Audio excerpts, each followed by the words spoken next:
बुद्ध आणि त्यांचा धम्म ग्रंथवाचन समारोप कार्यक्रमाचे आयोजन धम्मबुद्ध विहार सावित्रीनगर चिकलठाणा येथे करण्यात आले। सकाळी 10 वाजता भदंत महाथेरो यांच्या शुभ हस्ते धम्म ध्वजारोहण करण्यात आले।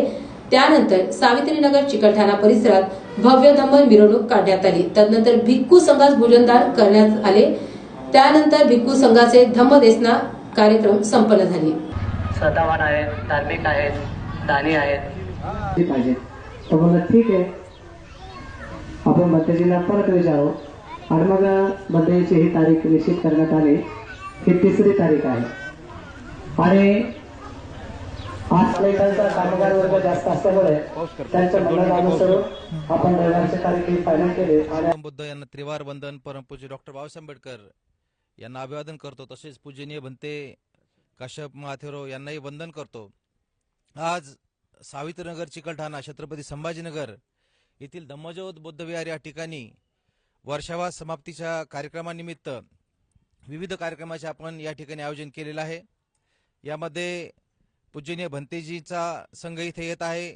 त्या संघांना चिवरदान असेल, त्याचबरोबर धम्मदेसना आणि येथील परिसरातील सर्व बौद्ध उपासक उपासिका, त्याचबरोबर भंते यांना भोजनदानाचा कार्यक्रम आम्ही आमच्या सावित्रीनगर येथील धम्म उपासक उपासिका तसेच श्रावस्तीनगर हिरानगर येथीलही धम्म उपासक उपासक आहेत, त्यांच्या माध्यमातून हा आम्ही एक छोटेखानी कार्यक्रम करायचा प्रामाणिक प्रयत्न करत आहोत।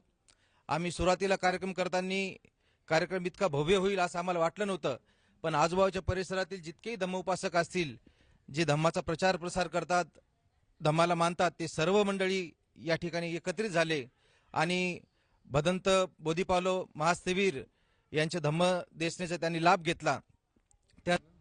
तथागत भगवान गौतम बुद्ध, बोधिसत्व विश्वरत्न डॉक्टर बाबासाहेब आंबेडकर आणि आज या ठिकाणी सावित्रीनगर येथील धम्मज्योत बुद्ध विहारामध्ये आम्ही उपस्थित आहोत।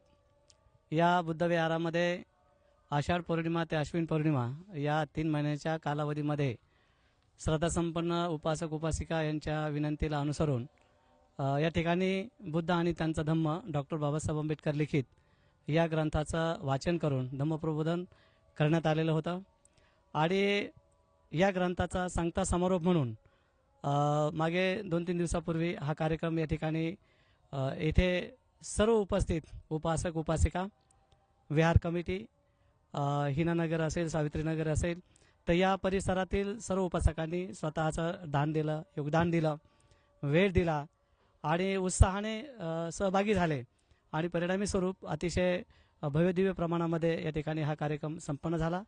या कार्यक्रमासाठी अखिल भारतीय भिक्खू संघाचे अनुसंघ नायक पूजनीय भदंत बोधिपालोजी महास्थवीर यांची उपस्थिती लाभलेली होती। तद्वतच मोठ्या प्रमाणामध्ये भिक्खू संघ उपस्थित होता। यामध्ये डोंगरगाववरून पूज्य भदंत मनावी थेरो, पूज्य भदंत हर्षबोधी महाथेरो, पूज्य भदंत धम्मानंद आणि इतर पूजनीय भिक्खू संघ या ठिकाणी उपस्थित होता। सर्व उपासक उपासिकांनी अतिशय आनंदाने प्रसन्नतेने भिक्षू संघाचं स्वागत केलं। भोजनदानाचा कार्यक्रम चांगल्या प्रकारचा अरेंज केला आणि भिक्खू संघाची धम्मदेसना झाली, संघदान करण्यात आलं आणि एकंदरीत धम्मविनयाला अनुसरून ज्या ज्या गोष्टी व्हायला पाहिजे तर त्या गोष्टी या विहारामध्ये अतिशय आनंदाने प्रसन्नतेने संपन्न झाल्या। तेव्हा माझ्या आजूबाजूला जे उपासक उभे आहेत हे सन्माननीय आयुष्मान विशाल इंगळे सर हे विहार कमिटीचे अध्यक्ष आहेत आणि सोबत कमिटीमध्ये काम करणारे सर्व उपासक उपासिका यांनी मेहनतीने कष्ट घेतले। त्याबद्दल सर्वांच्या प्रती मंगल कामना करतो। नमो बुद्धाय, जय भीम।